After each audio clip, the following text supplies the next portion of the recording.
Alors, pour qu'il y ait une électrisation, il faut qu'il y ait un contact. Forcément, il peut y avoir le contact direct et le contact indirect.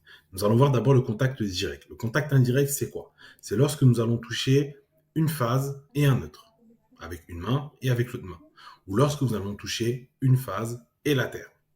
Ce sont des contacts qui vont faciliter le passage du courant et ce qui va engendrer une électrisation, voire pire, une électrocution. Ensuite, nous avons les contacts indirects. Et là, c'est lorsque nous allons avoir un contact avec les enveloppes métalliques des appareils électriques, appelées les masses. Lorsqu'il y a une mise en tension accidentelle de ces masses métalliques via une défaillance de son isolation, et ben c'est là que la masse métallique va être soumise à une tension électrique. Et lorsque vous allez toucher une masse métallique et le sol, vous allez avoir une électrisation. Et dans les cas les plus rares, c'est lorsque vous allez toucher deux masses métalliques. Nous avons plusieurs types de défauts électriques, comme le court-circuit, la surcharge, le défaut d'isolement et la surtension. Le court-circuit, c'est un phénomène électrique qui se produit lorsque deux fils électriques sont mis en contact direct, le plus souvent suite à un défaut d'isolation. Il se traduit par une augmentation brusque de l'intensité du courant qui peut alors aller jusqu'à provoquer un incendie. La surcharge, c'est quand il va y avoir une surintensité due à une demande trop importante des récepteurs. Elle est plus faible et plus lente qu'un court-circuit. Par exemple, un moteur qui force ou trop d'appareils branchés sur une prise.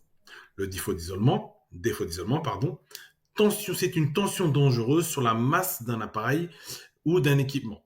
Exemple, un câble interne d'un lave-vaisselle ou d'un lave-linge qui est dénudé et qui touche le châssis. Et là, vous pouvez avoir des risques d'électrisation, d'électrocution si la terre n'est pas bien mise.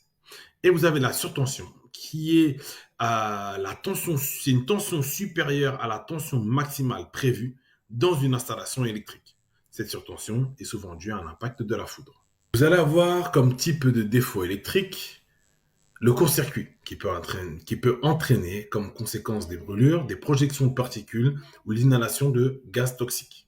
Alors, comme vous pouvez le voir sur les photos, nous voyons ce qui se passe lorsqu'il y a un de ces trois défauts. Maintenant, on va voir l'effet du passage du courant alternatif et du courant continu dans le corps humain. Ici, si vous pouvez le voir, en courant alternatif, à partir de 1 ampère, il y a arrêt cardiaque. Tandis qu'en courant continu, à partir de 130 milliampères, c'est le seuil d'arythmie cardiaque. Donc, nous voyons que ce sont des données qui sont assez faibles et qui, malheureusement, peuvent avoir un impact qui est assez important sur le corps humain.